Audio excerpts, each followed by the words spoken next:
ചെമ്പനീർ പൂവിൻ്റെ വരാൻ പോകുന്ന ഈ ഒരു അടുത്ത എപ്പിസോഡ്സ് എന്തൊക്കെയാണെന്ന് നോക്കാം. ആദ്യം തന്നെ നമ്മുടെ ആദിയുടെ കണ്ണിൻ്റെ കെട്ടുകൾ അഴിക്കുകയാണ്. അഴിക്കുമ്പോൾ തന്നെ ആദ്യം കാണുന്നത് ശ്രുതിയാണ്.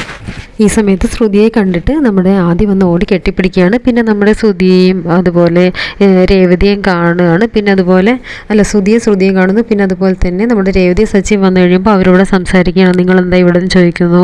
അപ്പോൾ സച്ചിയോട് ശ്രുതി പറയുകയാണ്, ഞാനിവിടെ കെറ്റിൽ കൊടുത്തിരുന്നല്ലോ, അപ്പോൾ ആ കെറ്റിൽ അതിൻ്റെ കാര്യം അറിയാനും അതുപോലെ തന്നെ ഇവിടെ അവരുടെ ഒരു കവർ അവിടെ വെച്ച് ബാഗ് അവിടെ വെച്ച് മറന്നിട്ടുണ്ടായിരുന്നു, അപ്പോൾ അതും കൊടുക്കണമെന്നൊക്കെ പറയുകയാണ്. ഒരു രീതിയിൽ എന്തൊക്കെയോ പറഞ്ഞ് അവിടെ നിന്ന് രക്ഷപ്പെടുന്നുണ്ട്. ആ സമയത്ത് ശ്രുതിയുടെ അമ്മ പറയുന്നുണ്ട്, എന്തായാലും സച്ചി, രേവതി, നിങ്ങൾ ഇത്രയധികം സഹായങ്ങൾ ഞങ്ങൾക്ക് വേണ്ടി ചെയ്തതല്ലോ, അതിനൊരുപാട് നന്ദിയുണ്ട്. ഇനി എന്തായാലും കെട്ടൊക്കെ അഴിച്ചു കഴിഞ്ഞാൽ നമുക്ക് പൊക്കോളാം എന്നാണ് ഡോക്ടർ പറഞ്ഞിട്ടുള്ളത്. ഞങ്ങളങ്ങ് പൊക്കോളാം, നിങ്ങൾ ജോലി കളയണ്ടെന്ന് പറയുകയാണെ. അപ്പോഴേക്കും നമ്മുടെ സച്ചിൻ രേവതിയും പറയുകയാണ്, എന്തിനാ അമ്മ അങ്ങനെയൊക്കെ പറയുന്നത്, ഞങ്ങൾ പോകുന്ന വഴിയിൽ നിങ്ങളെ ബസ് സ്റ്റാൻഡിൽ ഇറക്കാമെന്ന് പറയുകയാണ് കേട്ടോ. അപ്പോഴേക്കും ഇത് കേൾക്കുന്ന നമ്മുടെ ശ്രുതിയുടെ അമ്മ ഒരുപാട് തവണ വേണ്ടാന്ന് പറയുന്നുണ്ടെങ്കിലും സച്ചി രേവതി അതൊന്നും കേൾക്കുന്നില്ല. കൊച്ചിനെയും കൊണ്ട് പോവുകയാണേ. അപ്പോൾ സച്ചി ആ അമ്മയോട് ചോദിക്കുന്നുണ്ട്, അല്ലമ്മേ, നിങ്ങളുടെ മകളുടെ നമ്പർ തരികയാണെങ്കിൽ ഞാൻ നല്ല വർത്തമാനം പറഞ്ഞു കൊടുക്കുമായിരുന്നു. ഈ അമ്മയും പ്രായമായിട്ടുള്ള അമ്മയും കൈക്കൊഞ്ഞിനെ ഉപേക്ഷിച്ചിട്ട് ദൂരെ ജോലിക്ക് പോകാമെന്ന് പറഞ്ഞു കഴിഞ്ഞാൽ അത് ശരിയായിട്ടുള്ള കാര്യമാണോ, ഞാൻ പറഞ്ഞ് മനസ്സിലാക്കായിരുന്നു എന്ന് പറയുകയാണേ.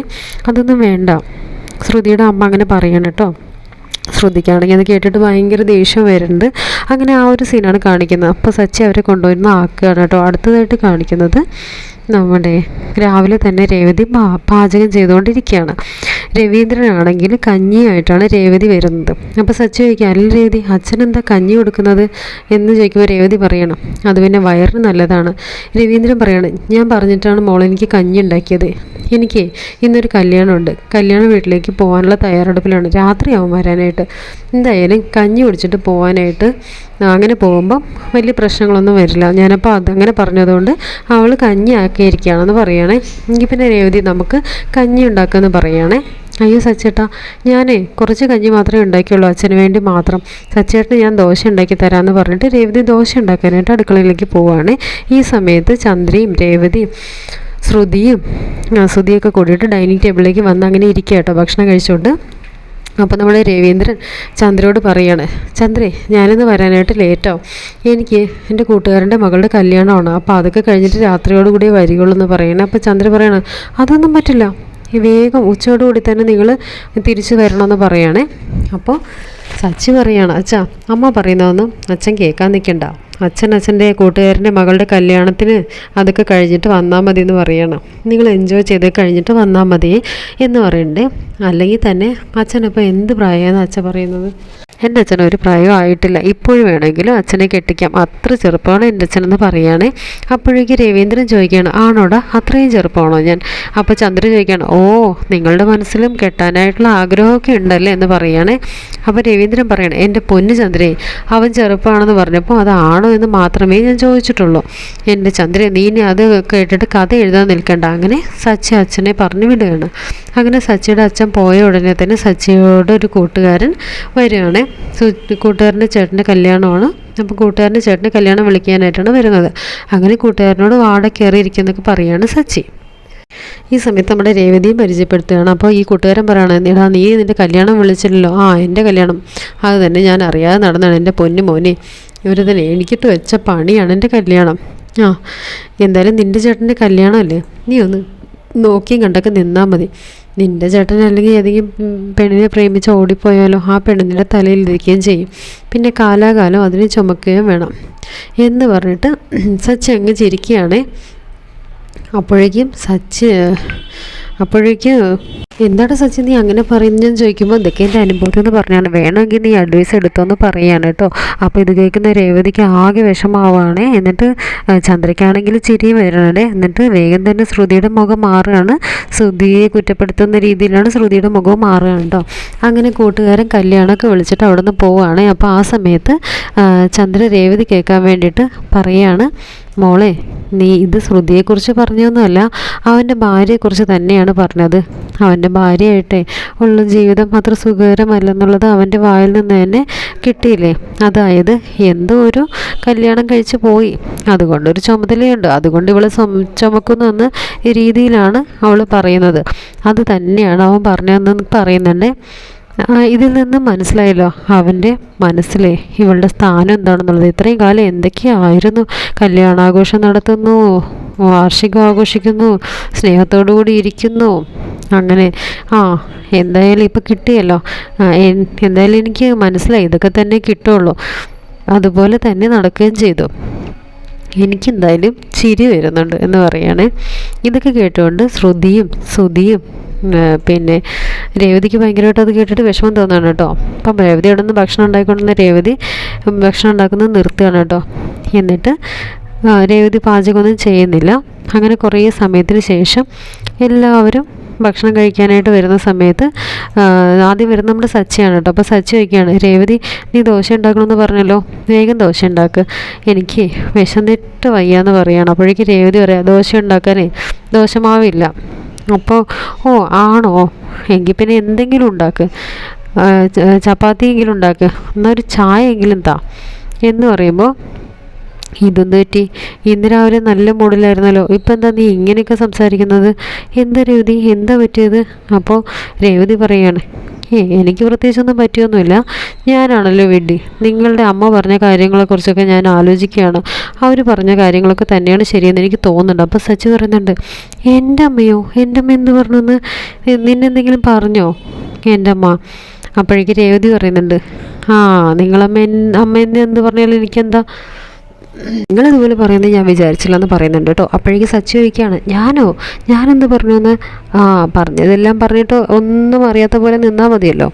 അപ്പോഴേക്ക് സച്ചിക്കാണെങ്കിൽ ഒന്നും മനസ്സിലാവുന്നില്ല, സച്ചിക്ക് എന്ത് പറഞ്ഞൊന്നും ഓർമ്മയില്ല. ഈ സമയത്ത് ശ്രുതിയും കൂടെ വരികയാണ്. ശ്രുതി വന്നിട്ട് പറയുകയാണ്, രേവതി എനിക്ക് ദോശ മതി കേട്ടോ, എനിക്ക് ഇഡ്ഡലി വേണ്ട, വേഗം തരുമെന്ന് പറയുകയാണ്. അപ്പോഴേക്ക് രേവതി പറയാണ്, ഞാൻ ദോശ വീട്ടിലൊന്നും ഉണ്ടാക്കിയിട്ടില്ല, ഞാൻ ഒന്നും പാചകം ചെയ്തിട്ടുമില്ല, ഞാൻ ഈ വീട്ടിലെ പാചകക്കാരി മാത്രമല്ലല്ലോ, ഞാൻ ഈ വീട്ടിലെ മരുമകൾ കൂടിയാണല്ലോ, എനിക്കിന്ന് പാചകം ചെയ്യാൻ തോന്നിയില്ല, ഞാൻ പാചകം ചെയ്തില്ല, ഇനിയിപ്പോൾ നിങ്ങൾക്ക് വേണമെങ്കിൽ നിങ്ങൾ ഉണ്ടാക്കി കഴിച്ചോ എന്ന് പറയാണ്. അപ്പോഴേക്ക് ശ്രുതി പറയാണ്, നിങ്ങളെന്താ രേവതി ഇങ്ങനെയൊക്കെ സംസാരിക്കുന്നത്, ഞങ്ങൾക്ക് ജോലിക്ക് പോകാനുള്ളതാണെന്ന് രേവതിക്ക് അറിയില്ലേ, എല്ലാ ദിവസവും നിങ്ങൾ തന്നെയല്ലേ പാചകം ചെയ്യുന്നത്, എന്നിട്ടിപ്പോൾ ഒന്നും ഉണ്ടാക്കിയിട്ടില്ല എന്ന് പറഞ്ഞു കഴിഞ്ഞാൽ ഇത് എവിടെ തന്നെ ആയതാണ്? അപ്പോഴേക്ക് രേവതി പറയാണ്, ന്യായക്കടമാണോ, അതൊന്നും എനിക്കറിയില്ല, ഞാനൊന്നും ഉണ്ടാക്കിയിട്ടില്ല എന്ന് പറയുകയാണേ. അപ്പോഴേക്ക് ചന്ദ്ര വന്നിട്ട് പറയണം, അത് ശരി, മഹാറാണിന്നൊന്നും ഉണ്ടാക്കിയിട്ടില്ലേ, അപ്പോൾ എല്ലാവരും ഒന്ന് പട്ടിണി കിടക്കണം എന്നാണല്ലേ മഹാറാണിയുടെ ഉദ്ദേശം എന്ന് ചോദിക്കുകയാണേ. അപ്പോഴേക്കും ഇങ്ങനെ എന്തിനെല്ലാവരും പട്ടിണി കിടക്കുന്നത്, അടുക്കളയിലോട്ട് കയറി കഴിഞ്ഞാൽ എല്ലാ സാധനങ്ങളും ഉണ്ട്, ആവശ്യമുള്ളവർ ഇഷ്ടമുള്ളത് ഉണ്ടാക്കി കഴിക്കാം, അല്ലാത്തവർ ഹോട്ടലിൽ ചെന്ന് കഴിക്കട്ടെ എന്ന് പറയുകയാണേ. ഇത് കേൾക്കുന്നത് ചന്ദ്ര പറയാണ്, മഹാറാണിക്ക് ഭയങ്കര ഉത്തരവാദിത്തമൊക്കെ അറിയാലോ, കൊള്ളാമല്ലോ ഇത് എന്ന് പറയുകയാണേ. ഈ സമയത്ത് ശ്രുതി പറയാണ്, ഞാനൊരു വലിയ ബിസിനസ്മാനാണ്, എനിക്കിങ്ങനെ വിശന്നിരിക്കാൻ പറ്റില്ല, എനിക്ക് ക്രിയേറ്റീവായിട്ടുള്ളൊരു ജോബാണുള്ളത്, എനിക്ക് നല്ല രീതിയിൽ ഭക്ഷണം കഴിക്കുകയൊക്കെ വേണം, എനിക്ക് നന്നായിട്ട് ക്ലയൻറ്റിനോട് സംസാരിക്കാനൊക്കെ ഭക്ഷണം കഴിക്കണം. അപ്പോഴേക്ക് രേവതി പറയാൻ, ഞാൻ തന്നെ ഉണ്ടാക്കണമെന്നൊരു നിർബന്ധമില്ലല്ലോ, നിങ്ങളുടെ ഭാര്യയില്ലേ ശ്രുതി, അവരോട് ഉണ്ടാക്കാൻ പറയുമെന്ന് പറയണേ. അപ്പോഴേക്കും ഇതൊക്കെ കേട്ടുകൊണ്ട് സച്ചി വരികയാണ്. അപ്പോൾ സച്ചി വയ്ക്കണം, നല്ല രേവതി നിനക്കിത് എന്താ പറ്റിയത്, രാവിലെ തുടങ്ങി നീ ഇങ്ങനെയാണല്ലോ. അപ്പോഴേക്ക് വർഷയും വരികയാണ്, ശ്രീകാന്തം വരികയാണ്. അപ്പോൾ ഇതെന്താ എടുത്ത് ഈ സ്പെഷ്യലും ചോദിച്ചുകൊണ്ടാണ് വരുന്നത്. അപ്പോൾ രേവതി പറയാം, ഇന്ന് ഞാൻ ഒന്നും ഉണ്ടാക്കിയിട്ടില്ല, ഞാൻ ഈ വീട്ടിലെ പാചകം അങ്ങ് നിർത്തുകയാണെന്ന് പറയണേ. അപ്പോൾ ശ്രുതി ചോദിക്കുകയാണ്, അല്ല എന്താ പറ്റിയ രേവതിക്ക് വയ്യാഞ്ഞിട്ടാണോ എന്ന് ചോദിക്കുകയാണ് കേട്ടോ. അപ്പോഴേക്കും വർഷ ചോദിക്കുകയാണ്, രേവതിക്ക് വയ്യാഞ്ഞിട്ടാണോ എന്ന് ചോദിക്കുകയാണ്. അപ്പോൾ വർഷയോട് രേവതി പറയാണ്, എനിക്ക് വയ്യായിക്കൊന്നുമില്ല, പക്ഷെ ഞാൻ ഉണ്ടാക്കുന്നില്ല, അത്ര എന്നു പറയണേ. അപ്പോഴേക്കും സച്ചി ചോദിക്കുകയാണ്, എൻ്റെ പൊന്ന് രേവതി നീ എന്തിനാ ഇങ്ങനെ ഉണ്ടാക്കാതിരിക്കുന്നത്, എന്താ കാര്യം എന്ന് പറയും. അപ്പോഴേക്ക് രേവതി പറയാണ്, തുറന്നെന്തിനാ പറയുന്നത്, പിന്നെ നിങ്ങളുടെ മനസ്സിലുള്ള എല്ലാവരോടും തുറന്നു പറഞ്ഞില്ലേ, എന്നെ നിങ്ങളുടെ തലയിൽ കെട്ടിവെച്ചതാണ് പോലും, അപ്പം നിങ്ങളെന്നോട് കാണിച്ച സ്നേഹമൊക്കെ അതൊക്കെ വെറും പറ്റിക്കലായിരുന്നു അല്ലേ, എനിക്കിപ്പോഴല്ലേ കാര്യങ്ങളൊക്കെ മനസ്സിലായത്, അങ്ങനെ തലയിൽ കെട്ടിവെച്ചതാണെങ്കിലേ കൊണ്ട് നടന്ന് എന്തിനാ, നിങ്ങൾക്ക് വേണ്ടെന്ന് വെച്ചാൽ പോരായിരുന്നു എന്നൊക്കെ പറഞ്ഞിട്ട് രേവതി സച്ചിയോട് ഭയങ്കരമായിട്ട് തട്ടിക്കയറുന്നുണ്ടോ. അപ്പോൾ സച്ചി പറയണം, അയ്യോ രേവതി നീ അതോർത്തിട്ടാണോ അങ്ങനെയൊക്കെ പറഞ്ഞത്, സത്യം പറയല്ലോ രേവതി, ഞാനത് ഇവനെ കൊള്ളിച്ചുകൊണ്ടാണ് പറഞ്ഞത്, അല്ലാതെ നിന്നെ വേദനിപ്പിക്കാൻ വേണ്ടിയിട്ടല്ല ഞാനത് പറഞ്ഞതെന്ന് പറയണം. അപ്പോഴേക്കും രേവതി പറയണം, വലിയ കാര്യമായിപ്പോയി, ശ്രുതിയെ കൊള്ളിച്ചാണ് സംസാരിച്ചത് പോലും, നിങ്ങൾക്ക് എന്തറിയാം, നിങ്ങളിങ്ങനെ പറയുമ്പോൾ എൻ്റെ മനസ്സിൽ എന്തോരം വിഷമമുണ്ടാവും നിങ്ങൾ എപ്പോഴെങ്കിലും ചിന്തിച്ചിട്ടുണ്ടോ എന്ന് ചോദിക്കുകയാണേ. അപ്പോഴേക്കും സച്ചി പറയണം, നീ ഒരു കാര്യം ഞാൻ പറഞ്ഞേക്കാം, ഞാൻ വെറുതെ ഒരു വാക്കിന് വേണ്ടി പറഞ്ഞു എന്നേ ഉള്ളൂ. അത് കയറ്റിപ്പിടിച്ച് പ്രശ്നങ്ങളൊന്നും ഉണ്ടാക്കേണ്ട കാര്യമില്ല. ഞാനത് നിന്നെക്കുറിച്ചും അല്ല പറഞ്ഞത്, ഞാനത് പറഞ്ഞു പോയി. മറ്റുള്ളവർക്ക് വിഷമാവുന്നതിന് വേണ്ടി വിഷമം ഉണ്ടാക്കുന്നുണ്ടോ വിഷമം ഉണ്ടാക്കുന്നില്ലെന്നൊന്നും ഞാൻ നോക്കിയിട്ടില്ല. അത് ഞാൻ സംസാരിച്ചിട്ടുള്ളൂ. ഓ, അതേ സംസാരിക്കാവോ അല്ലേ എന്ന് പറഞ്ഞിട്ട് രേവതി അങ്ങ് പോവുകയാണേ. അപ്പോഴും ഈ സമയത്ത് വർഷ പറയാണ്, എന്തായാലും ഞങ്ങൾ പുറത്തുനിന്ന് ഓർഡർ ചെയ്തോളാം, പിന്നെ ആൻറ്റിക്ക് വേണ്ടത് ആൻറ്റി ഓർഡർ ചെയ്തോളാം എന്ന് പറഞ്ഞു. ഈ സമയത്ത് രേവതി ആകെ ഡെസ്പായിട്ട് ഇരിക്കുകയാണ്. അപ്പോൾ രേവതിയുടെ വീട്ടിൽ നിന്ന് അമ്മ വിളിക്കാൻ കേട്ടോ. എന്നിട്ട് രേവതി പറയാണ്, ഞാനിവിടെ ഉണ്ടമ്മേ എന്ന് പറയുകയാണേ. എന്താ മോളെ നിൻ്റെ സൗണ്ടിനൊരു പ്രശ്നം? എനിക്ക് വേറെ പ്രശ്നങ്ങളൊന്നുമില്ല.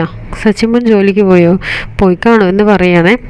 അപ്പോൾ എന്താ നീ ഇങ്ങനെ സംസാരിക്കാൻ ചോദിക്കുമ്പോഴേക്കും രേവതി പറയാണ്, പിന്നെ എങ്ങനെ സംസാരിക്കണം, എനിക്കതിനെക്കുറിച്ചൊന്നും അറിയില്ല. അമ്മയ്ക്ക് എന്തെങ്കിലും സച്ചിയെക്കുറിച്ച് അറിയണമെന്നുണ്ടെങ്കിൽ അമ്മ ചെന്ന് ചോദിക്കുമെന്ന് പറഞ്ഞിട്ട് രേവതി പോയിട്ട് അങ്ങ് പ്രശ്നം പോലെ അങ്ങ് പോവാണ്. എന്തോ രേവതിക്ക് പ്രശ്നമുണ്ട്, സച്ചിയായിട്ട് എന്തോ പ്രശ്നമുണ്ടെന്ന് തോന്നുന്നു. രേവതി എന്തോ അങ്ങനെ സംസാരിച്ചത് എനിക്ക് അങ്ങനെയാണ് മനസ്സിലാക്കാൻ പറ്റിയതെന്ന് പറയാം കേട്ടോ. അപ്പോഴേക്കും രേവതിയുടെ അമ്മ ഇങ്ങനെ പറഞ്ഞിട്ടങ്ങ് പോവാണ്. ഈ സമയത്ത് നമ്മുടെ രേവതിയുടെ ആങ്ങളെ പറയാണ്, അയാളുടെ കൂടെ ജീവിക്കാനായിട്ടില്ലേ ഏത് പെണ്ണിനെ പറ്റുക, അയാളുടെ സ്വഭാവം ഇങ്ങനെയൊക്കെ തന്നെയാണ്, അയാൾ എപ്പോഴാണ് മര്യാദയ്ക്ക് പെരുമാറിയിട്ടുള്ളത് എന്നൊക്കെ പറഞ്ഞിട്ട് സച്ചിയെ കുറ്റപ്പെടുത്തുകയാണ് രേവതിയുടെ ആങ്ങള. ഇത് കേൾക്കുന്നത് നമ്മുടെ രേവതിയുടെ അനിയത്തി പറയാണ്, നീ ഏതിനാണ് ചേട്ടനെ കുറ്റപ്പെടുത്തുന്നത്, ചേട്ടൻ വളരെ നല്ല മനുഷ്യനാണെന്ന് പറയാണ്. അപ്പോഴേക്കും ആങ്ങളെ പറയണം, നല്ല മനുഷ്യനാണ്, അതുകൊണ്ടാണ് മോളുടെ കണ്ണീര് ഒരു സമയത്തും തോരാത്തത് എന്ന് പറഞ്ഞിട്ട് അവൻ അവിടെ നിന്ന് പോവാണ് കേട്ടോ. അടുത്ത സീനിൽ കാണിക്കുന്നത്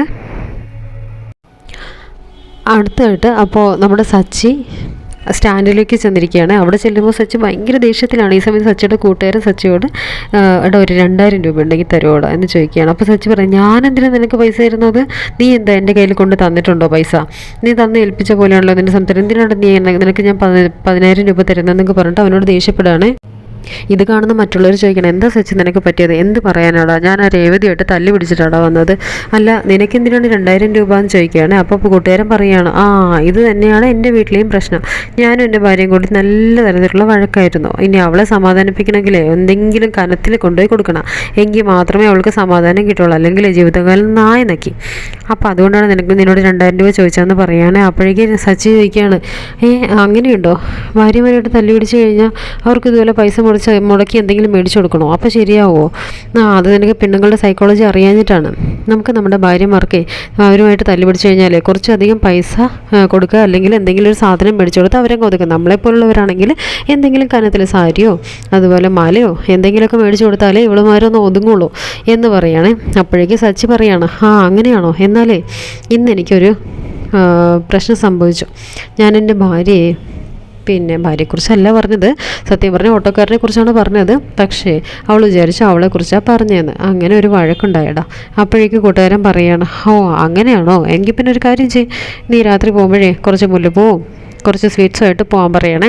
അപ്പോഴേക്കും സച്ചി പറയാം, മുല്ലപ്പൂ അവൾ തന്നെ കിട്ടുന്നുണ്ടല്ലോ, ഇനിയിപ്പോൾ അതുമായിട്ട് പോയി കഴിഞ്ഞാൽ ചിലപ്പോൾ അവളുടെ അടുത്ത് അറിയുമെന്ന് പറയുകയാണേ. എങ്കിൽ ഒരു കാര്യം ചെയ്യ്, നല്ല ഫുഡ് കിട്ടുന്നൊരു കടയുണ്ട്, നമുക്ക് അവിടെ പോയിട്ട് നല്ല അടിപൊളി ഫുഡൊക്കെ മേടിച്ചിട്ട് രേവതിക്ക് കൊടുക്കാം, അതോടുകൂടി പ്രശ്നം തീരാന്ന് കഴിയടാ എന്ന് പറയണേ. അപ്പോൾ ഇതേ സച്ചി വിചാരിക്കണം, എന്നാൽ പിന്നെ അത് തന്നെയാണ് നല്ലത്, രേവതിക്കാണെങ്കിൽ നല്ല ഫുഡ് മേടിച്ചു കൊടുക്കാം, അതോടുകൂടി ഈ പ്രശ്നം കഴിയും എന്നും പറഞ്ഞുകൊണ്ട് സച്ചി എന്ത് ചെയ്യുകയാണ്, ഫുഡ് മേടിക്കാനായിട്ട് കടയിലേക്ക് പോവുകയാണ്.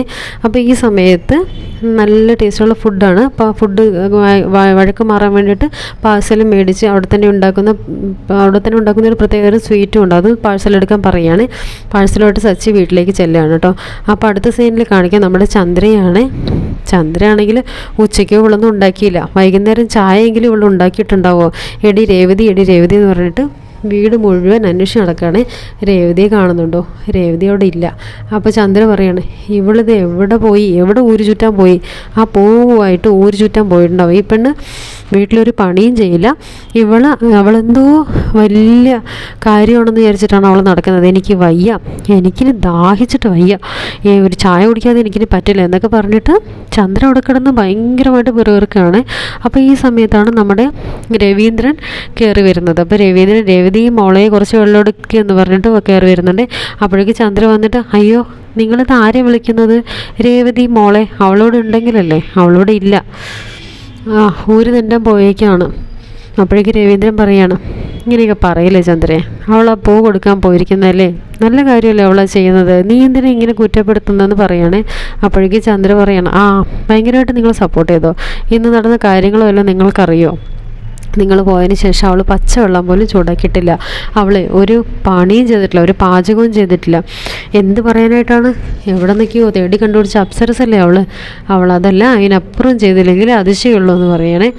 അവളുടെയൊക്കെ കുടുംബം അതുപോലത്തെ കുടുംബമല്ലേ, കച്ചറ കുടുംബം എന്നൊക്കെ പറഞ്ഞിട്ട് ചന്ദ്ര ഇങ്ങനെ പറഞ്ഞുകൊണ്ടിരിക്കുകയാണ്. ഈ സമയത്ത് സച്ചി വന്നിട്ട് രേവതി രേവതി എന്ന് പറഞ്ഞിട്ട് വിളിക്കുകയാണ്. അപ്പോഴേക്കും ചന്ദ്ര വയ്ക്കുക, ആരന്വേഷണമാവോ കൂകി വിളിച്ച് വരുന്നത്? നിൻ്റെ ഭാര്യയെ ഇവിടെ എങ്ങും ഇല്ല, നിൻ്റെ ഭാര്യയെ കാണുന്നില്ല എന്ന് പറയണേ. അപ്പോഴേക്ക് രവീന്ദ്രൻ പറഞ്ഞേ, എൻ്റെ പൊന്നു ചന്ദ്രേ, നീ എന്തൊക്കെയാണ് ഈ പറയുന്നത്? രേവതി കാണുന്നില്ലെന്നോ? രേവതി പൂ കൊടുക്കാൻ പോയിട്ട് വൈകി വരുന്നു, അത്രയേ ഉള്ളൂ, അല്ലാതെ രേവതി കാണുന്നില്ല അങ്ങനെയൊന്നും നീ പറയല്ലേ എന്ന് പറയണേ. അപ്പോൾ ഈ സമയത്ത് ശ്രുതിയും വരികയാണ്. എന്താണ് സച്ചിൻ നീ കൊണ്ടുവന്ന് ഇത് വട്ടം വെച്ചിരിക്കുന്നത് വണ്ടി എന്ന് ചോദിച്ചുകൊണ്ടാണ് ശ്രുതി കയറി വരുന്നത്. അപ്പോഴേക്ക് ശ്രുതി പറയാണ്, ദേ ശ്രുതി, ഞാനൊരു കാര്യം പറഞ്ഞേക്കാം, എനിക്ക് നല്ല ദേഷ്യം വരുന്നുണ്ട്. അപ്പോഴേക്ക് ചന്ദ്ര പറയുന്നുണ്ട്, എൻ്റെ പൊന്നു ശ്രുതി, നീ അവനോടൊന്ന് ചോദിക്കല്ലേ, അവൻ്റെ ഭാര്യ കാണാതെ പോയിരിക്കുകയാണ്. അപ്പോഴേക്കും രവീന്ദ്രൻ പറയാണ്, നിന്നോടാണ് ഞാൻ പറഞ്ഞതെന്ന് പറയുകയാണേ. അപ്പോൾ ഈ സമയത്ത് നിങ്ങൾക്കറിയില്ല, നിങ്ങൾ പോയതിന് ശേഷം ഇവിടെ ഉണ്ടായ ലഹളകളൊന്നും നിങ്ങൾക്കറിയില്ല. അപ്പോഴേക്കും സച്ചി പറയാണ്, നമ്മുടെ രവീന്ദ്രൻ നോക്കുകയാണ്. എന്നിട്ട് അപ്പോഴേക്കും സച്ചി പറയാണ്, അച്ഛാ അത് വേറൊന്നും അല്ല അച്ഛാ, അത് ഈ അമ്മ എന്തൊക്കെയോ പറഞ്ഞു, അത് അവൾക്ക് വിഷമം ഉണ്ടാക്കി, അതുകൊണ്ടാണ്, വേറൊന്നും അല്ല എന്ന് പറയുകയാണേ. എനിക്കറിയാലോ രേവതി പൂ കൊടുക്കാനായിട്ട് പോയിട്ട് വൈകി വരുന്നു എന്ന് മാത്രമേ ഉള്ളൂ എന്ന് പറയുകയാണേ. അപ്പോൾ നമ്മുടെ ശ്രുതി ചോദിക്കുകയാണ്, അത് ശരി, അപ്പോൾ ചായ ഉണ്ടാക്കിയിട്ടില്ല എന്നർത്ഥം, രാവിലെയോ ഫുഡ് തന്നില്ല, ഉച്ചയ്ക്ക് ഹോട്ടലിൽ നിന്ന് ഭക്ഷണം കിട്ടി, ഇതേ ചായ കൂടി കുടിക്കാൻ പറ്റാത്ത അവസ്ഥയെ. ഞാനൊരു ജോലിക്കാരനാണ്, ബിസിനസ് സംരംഭകനാണ്, എനിക്ക് എങ്ങനെ ഭക്ഷണം ഒന്നും കഴിക്കാതിരിക്കാൻ പറ്റില്ല, എൻ്റെ ക്രിയേറ്റിവിറ്റി വർക്കാവില്ല. അപ്പോഴേക്കും സച്ചി പറയാണ്, നിനക്ക് എന്തെങ്കിലും വേണമെങ്കിൽ നീ നിൻ്റെ ഭാര്യയോട് ഉണ്ടാക്കാൻ പറ. അപ്പോൾ നമ്മുടെ ചന്ദ്ര പറയണം, എന്തായാലും നമ്മൾ നമ്മുടെ ഇവിടെ പാചകം ചെയ്യുന്ന ലക്ഷണമൊന്നും കാണുന്നില്ല, നമുക്ക് അവളുടെ മുന്നിൽ തോറ്റു കൊടുക്കാനും പാടില്ല. ശ്രുതി, നീ ഒരു കാര്യം ചെയ്യ്, നീ തന്നെ ചെന്നിട്ട് അടുക്കളയിൽ പാചകം ചെയ്യാൻ പറയണം. അപ്പോൾ ശ്രുതി പെട്ടെന്ന് എന്ത് പറയണമെന്നറിയാതെ ശ്രുതി ആകെ, അയ്യോ ഞാനോ, എനിക്കങ്ങനെ പാചകമൊന്നും ചെയ്യാൻ അറിയില്ല, ഒന്നും അറിയില്ല, അപ്പോൾ വളരെ കുറച്ച് മാത്രമേ എനിക്ക് അറിയാവുള്ളൂ എന്ന് പറയണേ. അപ്പോൾ ചന്ദ്ര പറയാണ്, എന്തെങ്കിലുമൊക്കെ അറിയെങ്കിൽ അത് മതി, എന്തെങ്കിലുമൊക്കെ ഉണ്ടാക്കുക, വിശന്നിട്ട് വയ്യാന്ന് പറയാൻ കേട്ടോ. അങ്ങനെ ശ്രുതി അടുക്കളയിലേക്ക് കയറ്റി. അപ്പോൾ ശ്രുതിക്ക് പണി കിട്ടിയുണ്ടോ. അപ്പോൾ സച്ചിയുടെ മനസ്സിൽ ആകെ ടെൻഷനാണ്. ഈ സമയത്ത് ശ്രീകാന്ത് വന്ന് കയറാണ്ട്, എടുത്തി എവിടെയും ചോദിക്കുമ്പോൾ എടുത്തി കാണുന്നില്ല എന്ന് പറയാണ്. അപ്പോൾ ശ്രീകാന്ത് പറയാണ്, എന്താ സച്ചി, രാവിലെ തന്നെ നിങ്ങൾ തമ്മിൽ എന്തെങ്കിലും പ്രശ്നം ഉണ്ടായോ, അതിനെ തുടർന്നാണോ എടുത്തി ഇങ്ങനെ പോയത്, എടുത്തി ഇനി പൂവെടുക്കാൻ പോയിട്ട് വരാത്തതായിരിക്കുമോ എന്നൊക്കെ ഇങ്ങനെ പറയാണ് കേട്ടോ. ഈ സമയത്ത് നമ്മുടെ സച്ചി പറയണം, അതെ രേവതി അങ്ങനെയൊന്നും പോകുന്ന ആളല്ല, എന്തായാലും അവൾ വരട്ടെ, അവളെ വീട്ടിലൊന്ന് വിളിച്ചു നോക്കാന്നുകൊണ്ട് അവളുടെ വീട്ടിലേക്ക് വിളിക്കുകയാണ് കേട്ടോ. അപ്പോൾ രേവതിയോട് ഇങ്ങോട്ട് വരാൻ പറയാമേ, എത്ര നേരമായി, ഈ നേരത്താണോ വീട്ടിൽ വരുന്നത്, ഇവിടെ എല്ലാവരും പേടിച്ചു പോയി, എന്താണെന്ന് വെച്ചാൽ വിളിച്ച് പറയുമെങ്കിലും വേണ്ടെന്ന് പറയുകയാണേ. അപ്പോൾ ഇത് കേൾക്കുന്ന രേവതിയുടെ അനിയത്തി പറയുകയാണ്, അയ്യോ ചേട്ടാ, രേവതി ചേച്ചി ഇവിടെ ഇല്ലല്ലോ, രേവതി ചേച്ചി അവിടെ ഇല്ലേ, അപ്പോൾ രവി ചേച്ചി ഇങ്ങോട്ട് വന്നിട്ടില്ലല്ലോ, ഫോൺ പോലും ചെയ്തിട്ടില്ല എന്ന് പറയണ്ടേ, എന്താ പ്രശ്നം എന്ന് ചോദിക്കുന്നുണ്ട്. ചേച്ചിയോട് ഇല്ലേന്ന് ചോദിക്കുകയാണ്. അപ്പോഴേക്കും സച്ചി പറയാണ്, അവിടെ ഇല്ലേ, ഓക്കെ, അപ്പോൾ പൂ കൊടുക്കാൻ പോയിട്ട് വൈകി വന്നതായിരിക്കും, വേറെ പ്രശ്നങ്ങളൊന്നുമില്ല എന്ന് പറഞ്ഞിട്ട് പറയാണ് കേട്ടോ. അപ്പോൾ കുഴപ്പമൊന്നുമില്ല എന്ന് പറഞ്ഞിട്ട് ഫോൺ കട്ട് ചെയ്യുകയാണ് സച്ചി. ഗണേഷ് രേവതിയുടെ അമ്മ ചോദിക്കുകയാണ്, അല്ല രേവതി അവിടെ ഇല്ലയെന്നോ, എൻ്റെ മോളത് ഏത് വഴിക്ക് പോയി, എന്തായിരിക്കും ഉണ്ടായിട്ടുണ്ടാവുക എന്നൊക്കെ പറഞ്ഞിട്ട് രേവതിയുടെ അമ്മയ്ക്ക് ഭയങ്കര ടെൻഷൻ ആവുകയാണ്.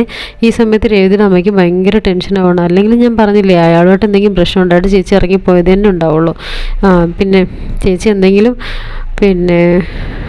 പ്രശ്നമായിട്ട് ഏതെങ്കിലും അമ്പലത്തിൽ പോയി ഭജന ഇരിക്കുന്നുണ്ടാവും എന്ന് പറയുകയാണേ. അപ്പോൾ ശരത്ത് സച്ചിയാണെങ്കിൽ ആകെ ടെൻഷനായിട്ട് നിൽക്കുകയാണ്, രേവതി എവിടേക്ക് പോയെന്ന് അറിയാതെ. ഇത്രയും കാര്യങ്ങൾ കാണിച്ചുകൊണ്ടാണ് ഈ ഒരു എപ്പിസോഡ് ഇവിടെ നിൽക്കുന്നത്. ഇതിൻ്റെ ബാക്കി നാളെ കാണാം.